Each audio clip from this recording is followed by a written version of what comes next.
What is going on, everybody? Welcome back to the channel. So NBA Summer League has been going on for the last few days now, and it's been really exciting, I can't lie. Usually I don't pay much attention to the Summer League. As we all know, they have a lot of players that do very good and never end up doing anything in their NBA career. Kevin Knox, for example.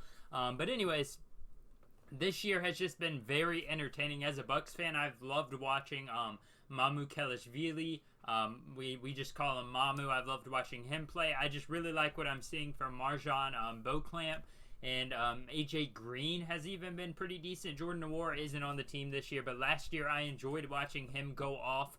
Whatever happens with him in the contract, I'm going to be happy with as long as he comes back to the Bucks, just for at least another year.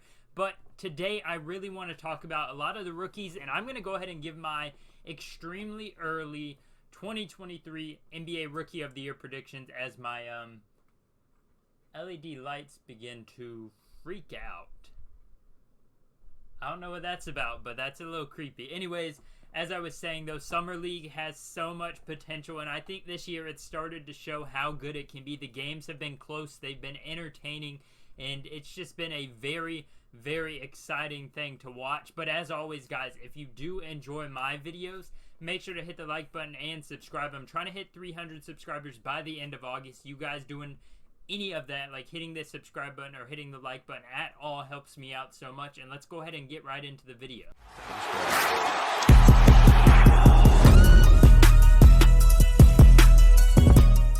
It is extremely early to predict this kind of stuff, but you know I got to get ahead of the curve. I got to get ahead of all the other YouTubers out there by predicting who I think is going to win Rookie of the Year this year. And I have a few candidates that I really want to go through, and I'm going to try and avoid, for the most part, the very obvious ones, because it would be easy to pick Chet Holmgren, and I don't personally think he's going to win Rookie of the Year. I think he has a chance to with the Thunder. You know, it's just in a really good situation for Chet. He's got Josh Giddey, a guy that has outstanding playmaking abilities. He's a great defender, especially for the point guard position. Then you've got Shai Gilgeous-Alexander, a guy that can score, a guy that can play make and defend.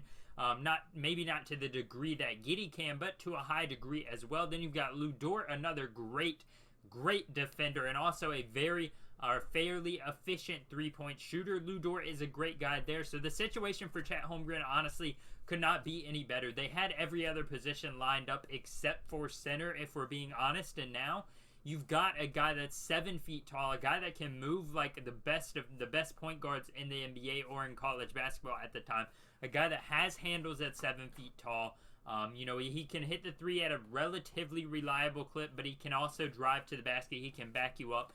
And I think the main thing, and I made a video about this a while back, I think the main thing that's going to hold him back at the end of the day, and it's kind of been beaten down to the ground over and over again, is just his size and how skinny he is. He's going to get pretty dominated on the defensive side of the ball, and I don't think that's going to be something to worry about as a Thunder fan. I think in the next few years we'll see him bulk up at least a little bit compared to guys like compared to how like Giannis did, maybe not to a degree like Giannis or how far Giannis went with his bulk up, but to some extent we'll definitely see Chet Holmgren bulk up. And I don't know if that's going to happen this year. Obviously he's going to have to deal with being able to be outsmarted and outwilled under the basket just because of how much stronger everybody is than him. So that's going to be one of the big problems with the Chet Holmgren Thunder team this year. And while he will get blocks still, I don't know if his defense is going to be there for every possession like it was in college and like it has been in the Summer League, just because of how skinny he is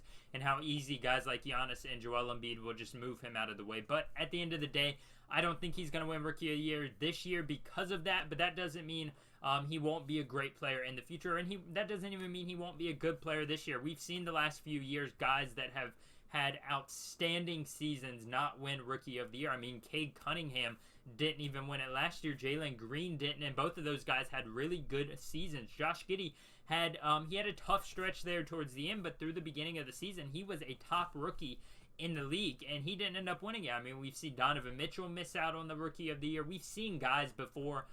Zion missed out on it. We've seen guys before miss out on Rookie of the Year and also after having a great season. So I don't think that's a knock on Chet Holmgren as a person or a player. I think it's just the way the NBA is. There's always going to be good players, good young players. So I think this draft has a lot of that, and that's why I think maybe he'll struggle to make his mark to an extent. But after that, we've obviously got Jabari Smith and Paolo Banchero. If I had to choose out of the three guys, I'm going to go with Jabari Smith.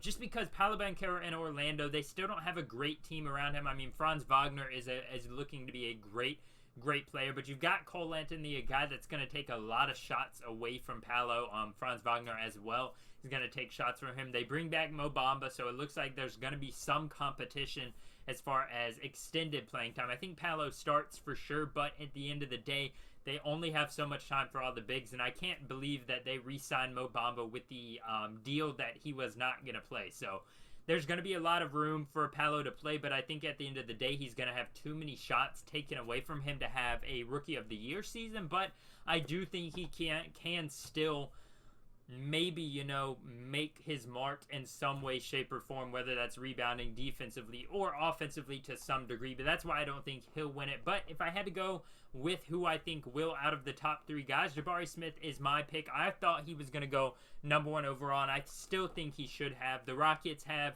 a very, very bright future. Now, obviously, it's the same thing with Paolo because Jalen Green, he's going to take a lot of shots. Alperen Sengun, I guess you could say, would even take some shots away from him. Kevin Porter Jr., which they haven't extended him, so we'll have to see what happens there. I think there's a lot of room for error in these top three spots, and I don't know if any of these guys are going to dominate like we have seen in the past.